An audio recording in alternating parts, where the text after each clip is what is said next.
Wednesday either. I knew it was going to go long. I remember walking with my father Bernie. Okay. Well, welcome everyone. Good evening. Thank you for joining us tonight for the second night of Brother Bernardine Capstone Scholars Projects presentations by our seniors. We are so excited that you are here. And for all those tuning in online, we welcome you as well. So I would like to start tonight, as we do with all events at Bishop Kelly, and that is with prayer. So if you will please join me.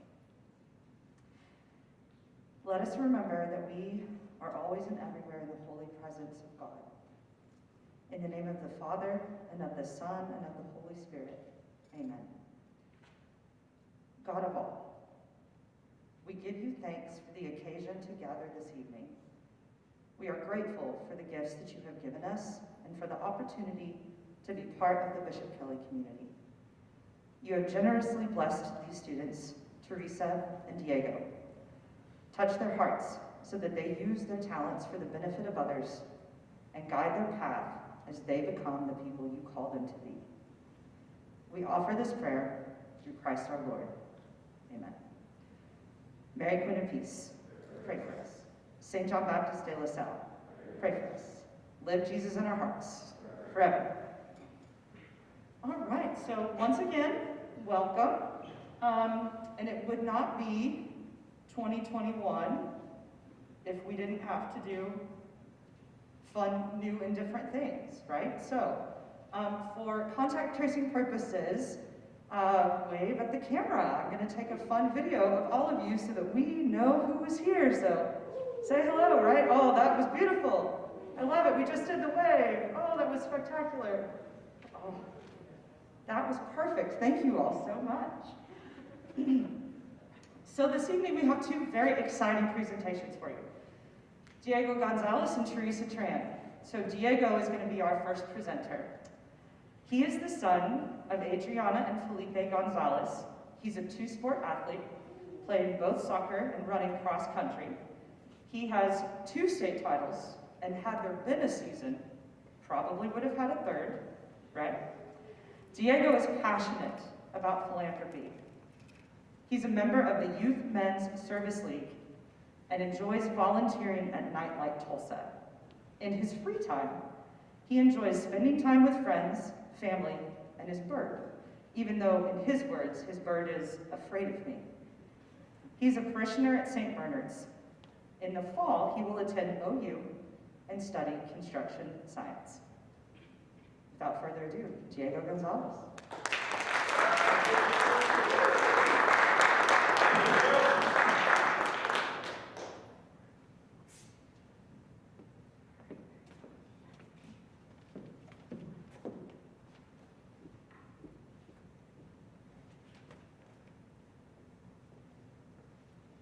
Alright, so imagine you're going to your favorite fast food place, Arby's, and you have to order the same thing every time because you can't read the menu to learn about different items, the wraps, the gyros, so you're always ordering the same thing. Or something more extreme, you're on a road trip and you have an emergency, but you can't find the nearest ER, or you can't even look it up because you can't read. These are a few of the problems that stem from illiteracy, and we'll go a little bit deeper into that on like a large scale, like over your lifespan. So a few statistics. Very early on, about 0 to 8 years, that's like whenever your vocabulary develops, and that's kind of the period where researchers determine whether you're going to be like set for the rest of your life if you have like early reading skills. So there is a very large importance of parent involvement in this period. You should, if your parents don't read to you during this time, you want to develop important reading skills. So right at 8 years old, between 8 and like that second mark, That's the point where if you don't have good reading skills by that point, there is a larger chance, 4 times more likely to drop out of high school. So that affects like 10 years in the future. After that 18-year mark, whenever you're an adult, there is a larger chance that if you're illiterate, you could go to jail, with 7 out of 10 inmates being functionally illiterate, just because you won't have the same job opportunities. You'll be looking for like different ways to kind of get ahead. So as many of you parents know, all Brother B scholars have to complete a research paper, 10 pages. And so for my research paper, I mainly focused on the problems and the solutions of literacy in the Tulsa area. So one of the biggest problems is lack of funding to public schools. They have, mainly because of like legislation, there's a lack of funding, lack of quality teachers. So they can't have like the proper supplies, proper like reading materials basically, so a lot of kids get behind. And then a couple of the solutions in the Tulsa area is there are organizations called Talking is Teaching and Reading Partners, and then CAP Tulsa, which I'll get into a little later. So Talking is Teaching is an organization started in California that emphasizes the importance of talking to your children very early on so that they can develop vocabulary, social skills, which will translate into like literacy, reading. They partner with like local community places such as libraries, church leaders. They partner with CAP Tulsa, and they're trying to get their message out to families to talk to their children. And then Reading Partners is an organization that pairs like adults with young children, like kindergarten to 2nd and 3rd grade, and helps them to read. So my mom actually volunteered for Reading Partners for 5 years, and she would have children in 3rd grade that couldn't even recite the alphabet. So she'd work with them very often, and she would get them over time. It was a slow process to be able to read small books on their own, put together sentences, and it's really beneficial for these kids that are already behind. So now I'm going to talk about CAP Tulsa. You can see their mission statement and their vision, that their mission is to help young children in lower income families grow up and achieve economic success. So they are very focused on connecting with families, teaching them the importance of working with their kids. They're a nonprofit, partially funded by the state and by private donors such as Kaiser Foundation. And they have 10 schools in the Tulsa area with serving over 2,300 families. So they're a pretty large organization. And they're only a preschool, so they focus on that early development, kind of that 0 to 8 period I was talking about. So my project, I always loved to read. My parents always read to me. I was big into Percy Jackson, those series. And so she mentioned I was part of YMSL, and for a service project we made a thing called the Book Nook. And you can see pictures of them there. And so I kind of saw, it was like for borrowing and lending books so that the kids could come and read while they were at school and take books home. And I saw it had a big impact on kind of the school, and they were very grateful for it. So for my project, I kind of wanted to focus on literacy, and I decided to do more book nooks. And as I researched for the paper, I kind of learned more and more about how large of a problem illiteracy is, and I knew I wanted to do something to help. So very early on in my after the research paper, whenever I started my project, I visited the school that YMSL sent books to, or book nooks to, and I asked them like what they liked, what they didn't like. So as you can see, the inside was like very unorganized, and the roof, they liked the one on the right better. They just had like a better weatherproof because they're like taking them outside to the kids. And the opening is pretty small. There's a lot of wastage space up top. So I knew whenever I built mine, I wanted to make it kind of more useful, more efficiently built. They did like, or I liked the transparent door and the wheels with brakes so that they could be rolled around the campuses. So the goal of my family mainly was increased literacy. At Cap Tulsa, they serve a large diversity of families, and there's a lot of ESL families, which is English as a second language. And so statistically, these families have a higher rate of like illiterate children and illiterate parents. So I kind of picked Cap Tulsa for that reason.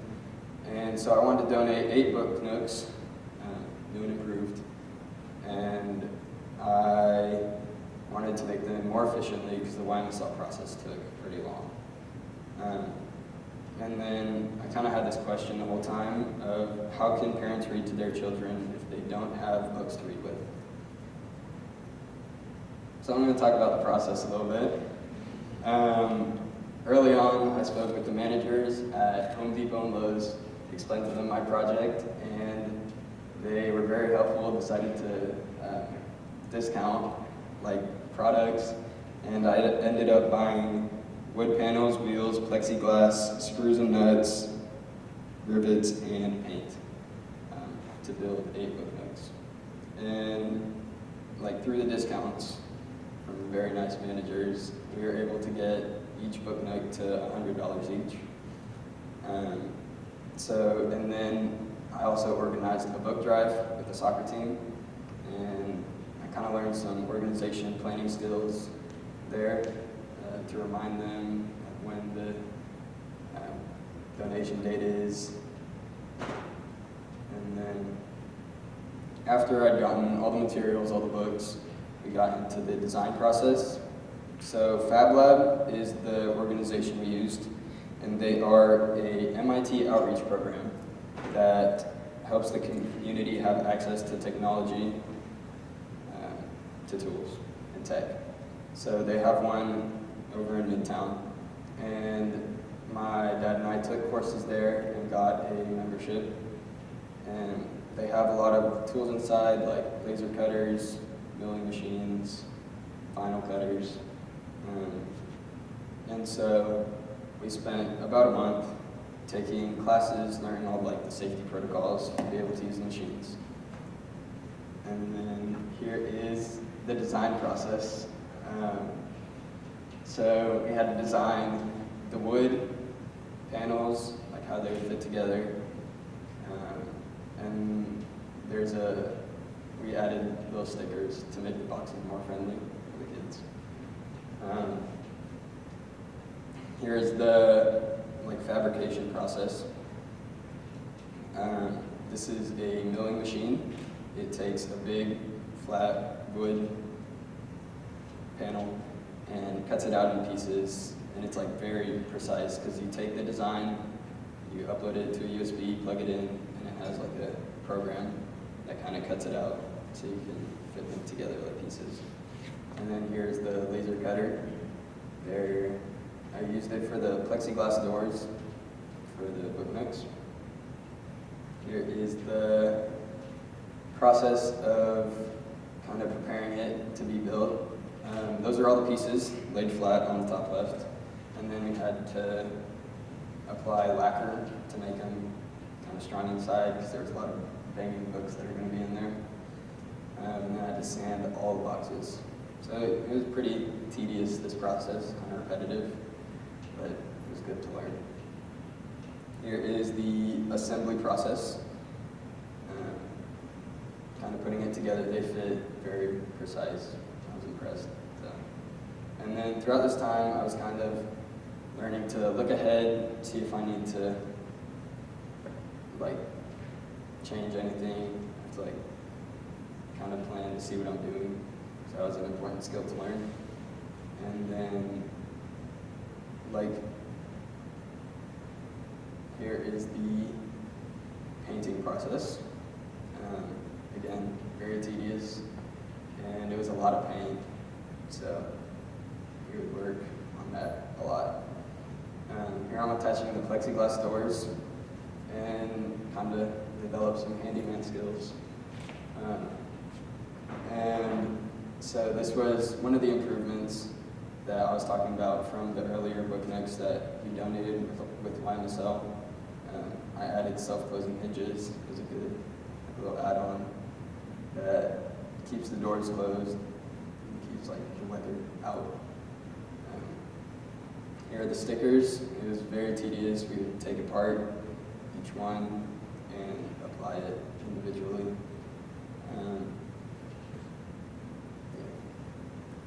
So here are the 8 final products we donated to Frost McClure, Reed, and Sand Springs. They're all schools around the Tulsa area. And they were really happy to get these. They plan to use them they take them out doing like pick up and drop off, have families come up and grab books, leave books, kind of like a trading system. And they just kind of want to make sure that all these low-income families have enough books to take home and read to their kids every night. So I emailed all these schools pretty recently, beginning of January, to ask them kind of what they thought about, because they haven't had them for about a year whenever I emailed them, and just kind of some feedback. Most of them said COVID, like school has been out for a year, so not a whole lot of use there. But one of the schools got February 2020, right before the pandemic, they had a lending library drive or event. And they got to have families come and collect books, take them home. And they said that it was like an amazing part of their program. So I want to give a thank you to Fab Lab. They were very helpful in this project. It would have been a lot harder to do any of this by hand, so they were a huge part of this. I want to thank Lowe's and Home Depot for their discounts. It helped make this project possible. Cap Tulsa for their cooperation in accepting my donations. Ms. Tyler for help with Brother D. She works very hard. Bishop Kelly Boys Soccer for their book donations, and my parents, especially my dad, who helped me throughout so much of this project. So, thank you.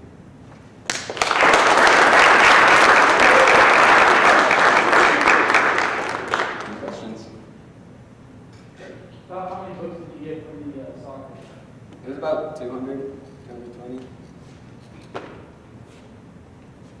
Yes. How much time did it take you to build all 8 of these? It was about 6 months from like design to turn in, but also the flood in the summer happened like right in the middle, so that added about a month and a half.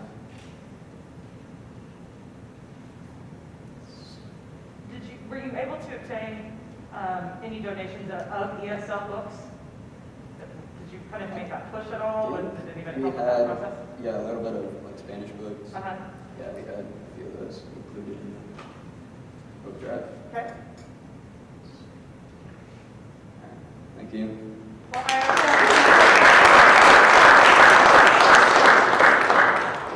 my last question was, so what can, in all of your research and kind of all of what you found, I agree with you that illiteracy is such a huge problem. What can just the average person do on a regular basis to help combat this?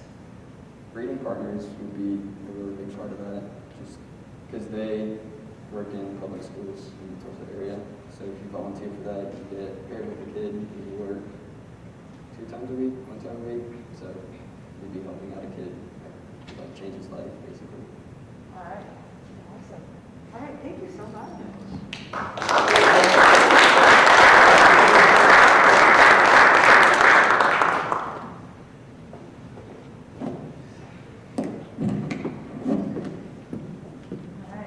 so much, Diego. Diego was also done with his project like last, January, February, something like that. So he's been waiting a really, really, really long time to tell us all about this. So I am extraordinarily happy that presentations are here. And so you got to share that with us. So our next and final presenter of the night is Teresa Tran. And Teresa is the daughter of Ton Tran and Mai Wynn. She is extremely active in the Bishop Kelly community. She's a member of the Pallbearers Society. She's a link crew leader, Comet ambassador, a member of senior class board, and NHS. She is also the secretary for District 7 Student Council. She's been a leader and participant on 5 retreats over the past year. In her few minutes of spare time, she loves to spend time with her family and friends. She is a parishioner at St. Joseph's Vietnamese Catholic Church. She too is passionate about philanthropy, especially serving at Catholic charities during the holiday, expressing that it illustrates the importance of community when serving others. She has been accepted to University of Tulsa, Kansas University, the University of Oklahoma, and the University of Texas at Austin. In the fall, she plans to study pharmaceutical sciences. Ladies and gentlemen, Teresa Tran.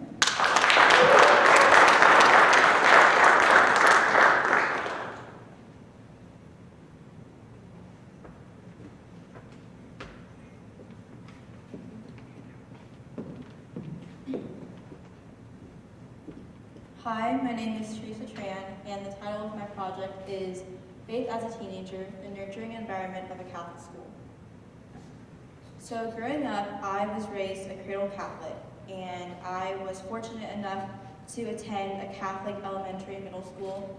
And while I was at St. Pius, I was given the opportunity to always go to weekly Mass, like every Friday, and go to reconciliation during the Easter and Christmas season. But also because I was raised in a Catholic household, I prayed with my family every night, and I went to Mass on Sundays, so faith was always kind of an important part of my life. But I feel like my personal journey of faith didn't happen until I got into high school. When I went into high school, I didn't mature just personally, but also spiritually. And that's when I kind of found the opportunity, like the different opportunities to go on retreats and kind of take control of my own faith life. And like with retreats of Surge and Kairos, those are kind of retreats that you have to kind of take the opportunity to go on. And through those retreats, I kind of was able to grow in my faith. I was able to see others grow in their faith, and that was kind of the inspiration for my project, because I saw how faith has impacted my life, and I wanted to see if it kind of had the same impact on others' lives as well. So how it impacts me in my community. Obviously, as a teenager, going to a Catholic school, it impacts me and those around me. But also, like after leading Search retreats this year, I was able to see people kind of grow, not just spiritually, but also emotionally, because I feel like faith is such like a hard concept to grasp, because you're not able to tangibly touch God or see God face to face, but it takes a different type of maturity to be able to take that next step of faith and reach out and pursue a relationship with God.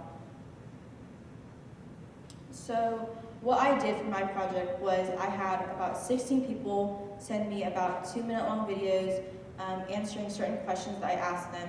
And some of these questions were like, what's the importance of having a faith life as a teenager? And what's the impact of faith on your morals and like future decisions that you have to make? And how does a Catholic school nurture one's faith life, or is it necessary to go to a Catholic school and have a faith life? And the people that I chose were mainly Bishop Kelly students, juniors and seniors, and they really helped me to kind of set that little foundation of what having a faith life as a teenager going to a Catholic school means. But I also chose some teenagers that go to college, because I wanted to see how it impacts you later on in your life, not just in high school. And then to kind of eliminate that bias of just Catholic school students, I interviewed some public school students also so that I could get different perspectives on how Catholic education impacts one's faith and one's relationship with God. After I had all the interviews, there were like 16 of them, I wanted to put them all in one place so that anyone could be able to see it, anyone could watch them. So I created like a blog site, and I used Wix because it was really easy to navigate and to design, and it was also really accessible because all you have to do is have the link in order to be able to see it and to access that website. And also another benefit was it was free, so I didn't have to pay anything. And I included the website link, but I don't think that's important. So this is like a blog post example. This is actually one of my friends that goes to Union. And so like the first sentence would be like their age or like what grade they are in school. And then the next couple sentences would be about why I chose this person or how they inspire me to grow in my faith life or why I admire them. And then the next couple sentences would be kind of summarizing what they said in their video or what is like the big idea of their video and what I took from their video. Some challenges that I faced with this project was obviously COVID-19. Originally what I wanted to do was do face-to-face interviews and do sit-down interviews, but that wasn't possible when COVID hit and I couldn't like find a time to schedule a meeting or meet with them face-to-face, and like we'd have to social distance and have our masks on and all that stuff. But I actually found a benefit in doing like videos because I could just kind of give them a deadline of when to send me the video instead, and like how long the video had to be and what to say in their videos, and that was just easier for me and the person that I was interviewing, quote unquote, because we didn't have to find a time, work around our schedules of where to meet or when to meet and how long to meet. Like those were kind of taken out of the equation with just kind of film videos that they personally filmed.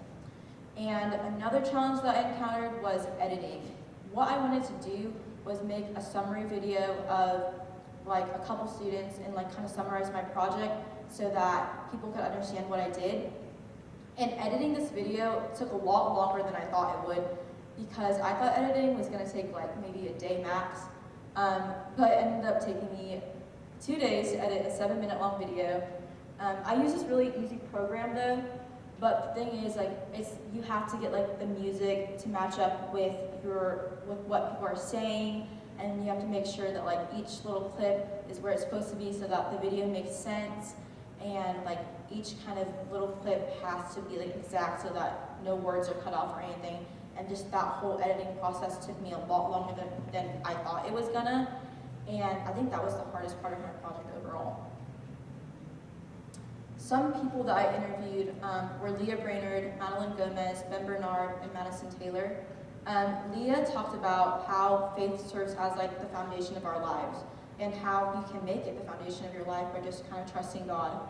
And Madeline Gomez is actually a senior at Bishop Kelly right now, and she talked about why faith is important in her life as a teenager because she doesn't really encounter a lot of Catholic teenagers that serve as role models for her. So she wanted to be the Catholic teenage role model for others and just kind of setting that example. And then Ben Bernard is also another senior at Bishop Kelly, and he talked about how after his conversion moment, he discovered that having a faith life is more fulfilling when you use it to serve others and you use the love that God gives you and put it into action. And Madison Taylor talked about how once you're in college and you're like moving on with the rest of your life and no longer going to Catholic school, faith is more up to you and up to your control, and it's more intentional, and having to put in that effort takes time. And the next quote by Brother Bernardine, I think, really ties in with Madison's theme of intentionality. He said, "You are your own umpire in the ballgame of life." And I think what he was trying to say is that you are in control of your own life and in control of the decisions you make on a day-to-day basis. And that's the same thing as your faith life. You're in control of the decisions you make in order to grow closer to God. You're in control of the opportunities you take to pursue that relationship with Christ. And so this is a summary video I was talking about that I spent 2 hours editing, 2 days editing. I think for you to actually fully understand what I did with my project, the best way to do it is to watch this video. It's about 7 minutes long, and it only has 10 people in it because I feel like 16 people would just be too chaotic. But they answer the questions that I asked, and it just perfectly summarizes my project and kind of puts it up in a little nice bow, and I hope you enjoy it. Oh, quick disclaimer. Because everyone filmed on their own phones, the camera quality is bad on some of them. Adam, but the video's okay, but the sound's okay, but the camera quality on some of them is a little questionable.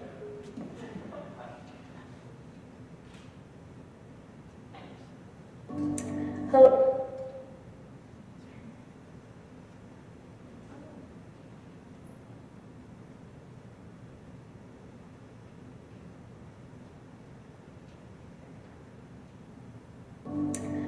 Hello, I'm Maria Daisies. My name is Alan Roy. Hi, my name is Madeline Gomez. This is Ben Bernard. I'm a senior at Union High School. I'm a freshman at the University of Oklahoma.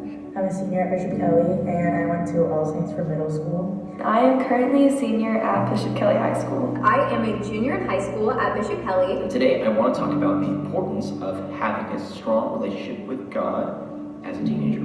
Faith is important to me because I know what it feels like to not have anyone to look up to in our faith. I think a lot of the Catholic role models that we think of are people like priests, deacons, bishops, teachers, sisters, and all of these people, while incredible that they might be, they're not like me. You know, we don't necessarily see a lot of strong Catholic youth out there. And so I think that being a Catholic youth is incredibly important because it allows young children to recognize that God is here for us in every stage of our lives. Being a teenager can be a time of confusion and a place where you don't have very much direction in your life. Sometimes it can be hard to find morals and goals that you want to reach for yourself. And I believe that having a strong faith life during your teenage years allows you to create these goals and allows you to have these morals that you can base your decisions off of. Having a faithful life has taught me that all of my worries and all of my stress and everything, all my responsibilities should be laid into God's hands, and things will take care of itself and things will be okay in the end. And that is something that I have followed throughout my high school career, and it has definitely helped me a bunch as a teenager. Teenagers, we face a lot. We face a lot of hardships and troubles, and having a strong relationship with God has just helped me stay strong through whatever I face, and it's also allowed me to be a better comforter to my fellow friends and peers who have also been struggling through things. Before I really cared about my faith, it was just, how can I get good things out of these situations? But with the faith life, it is, how can I glorify God in this situation? And how can I make sure that other people feel loved and feel valued? How can I share compassion and the light of the Lord with others? It's helped me to acknowledge the abilities of other people in a better way than, I don't want to say most people have, but it's just changed the way that I look at different people. And so seeing them for their abilities as Christ, seeing people for what they are capable of rather than what they aren't capable of, just like Christ is for us, has been life-changing in just the ways that I view different things and the passions that I have. I went to Marquette and Bishop Kelly, and those were both Catholic schools, so my faith life was just always part of my daily life. And so when I went to college, that was quite the change. In my childhood, I was able to go to Mass as part of my daily routine, or learn about God and the history of the church in my theology classes. But when you go to college, no one is forcing you to do that. Your relationship with Christ is purely of your own desire. And I think that can often lead to kids straying away from Catholicism and not pursuing a relationship with Him. But I think that if you choose to, that makes your relationship so much more rewarding because it's intentional. So definitely my schools have helped me a lot because I feel like if I didn't go to the schools that I did go to, I wouldn't be as strong in my faith, just because I wouldn't have those resources, and I think resources are really important in shaping your faith. Because if you don't have others to help you or others to guide you, then it's not really that helpful. And then another thing are the teachers. Like, I have really good Christian role models in my life because of the teachers that teach me every single day. Being in Catholic schools has also allowed me to discover God's presence in my life. Through different retreats that I've gone on, especially in high school, I've learned a lot about how God works through others and how God works in my life. Having a faithful life has helped me a bunch as a teenager. Not going to a school where that is practiced a lot, though, is definitely really hard because it's not emphasized to its students and definitely not emphasized to me. But I'm fortunate to have parents who are very faithful, also siblings who are very faithful, who emphasize that back at home. Although it would be much better if I was practicing that at school as well. But despite that, I think that the people at the school that I go to have taught me to become a more faithful person, even though some of them are not religious or Christian or Catholic at all. So through them, I learned that God has created so many different beautiful people in His own eyes and in His own ways, and has a plan for each one of them that is different from mine. Before going to Bishop Kelly, before going to a Catholic high school, I had no faith life at all, and I did not want a faith life, and constantly, in the best way possible, being bombarded by the faith at Bishop Kelly really ingrained into me that, you know, God was calling me and God wanted to talk to me and wanted to have a relationship with me. And without going to Bishop Kelly, without attending a school where Catholic views are always first and foremost, I wouldn't have had that conversion moment, and I wouldn't have a relationship with God. I am grateful that Bishop Kelly has offered me retreats and services to help me bring me back to my faith, because I think without it, I would have struggled. I don't think I would have struggled with maintaining the faith that I have today. I definitely think that Catholic schooling and just having that faith is just so important and amazing, and as a teenager, and it also helps set just that foundation for the rest of your life. And so I'm so thankful that I've had this opportunity to develop my faith now for the future.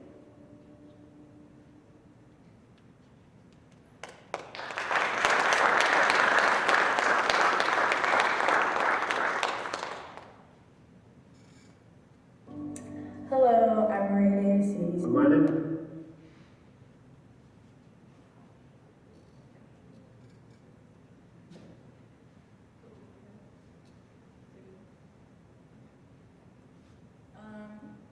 So in conclusion, I found that having a faith life is important not just for the present, but also for the future. As seniors right now, we're going to be entering into the next stage of our lives, and we're going to be making a lot of decisions based on our morals, and our morals are most likely impacted by our faith and our faith life. And also, I found that going to a Catholic school does nurture one's faith, but it's not necessary to have a strong faith life. And as you saw in the video, one of my really good friends, her name is Teresa, she talked about how not going to a Catholic school has impacted her faith, but it's not the biggest impact. It goes around her and her school community, and the people that she surrounds herself with have shown her what it means to kind of be a faithful person and how to put God's love into action. So I'd like to thank Mrs. Tyler for running this program, Mr. Manning for previously running this program, Ms. Bendel for helping me with my project and my project idea, Sarah Dix for being my project mentor, everyone that I interviewed, including Maria Daisies, even though she couldn't be here, Teresa Nguyen, Adam Roy, and everyone else.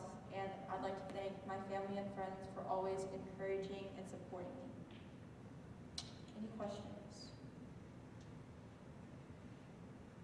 Joseph. How long did it take to get all the interviews? think it took about 2 to 3 weeks because I did it kind of over quarantine and it was just easier to do it that way and everyone had a lot of time, so. Aaron. Is there anything that you discovered about yourself in doing this project?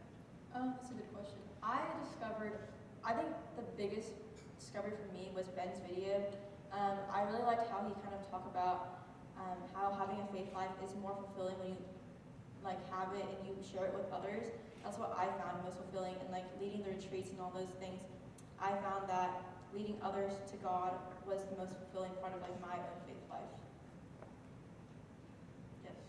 What made you choose like this project? Why did you come up with this idea? I think for me, I remember having a meeting with Miss Morgan and talking about like ideas, and I wanted to do something that was centered around something that I was passionate about, and I was really passionate about my faith, and that's like a big part of my life. So I think that was kind of the reason why I wanted to see how faith is important in those around me and how it impacts their life and their decisions. Tyler. Was there a common thread that you could determine between the interviews that connected their experience with a strong faith life? So is there lots of components obviously, but was there a common thread that said this one thing made us much stronger?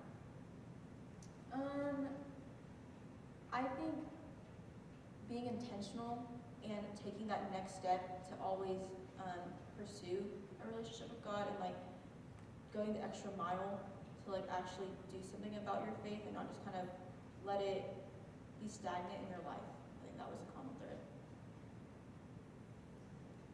Thank you.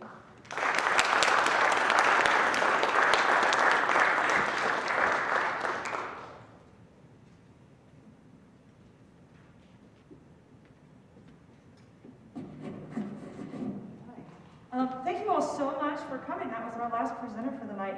I just want to give a special thanks to the two seniors who were presented tonight.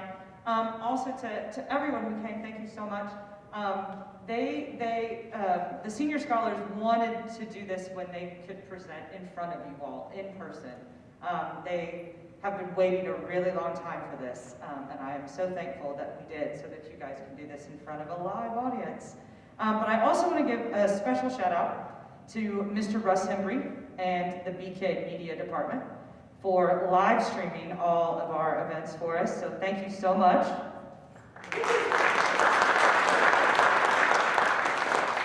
And we are going to take a small break from presentations. There will be, our next night is Wednesday, February 24th, same time, 6:30 in the STC auditorium. Next Wednesday night, February the 10th, the Bishop Kelly Fine Arts Department will present Little Women. So make sure that you make plans to attend that as well. So thank you all so much for coming, and I will look forward to seeing you all back here on the 24th. Thank you, presenters. Thanks for a great night.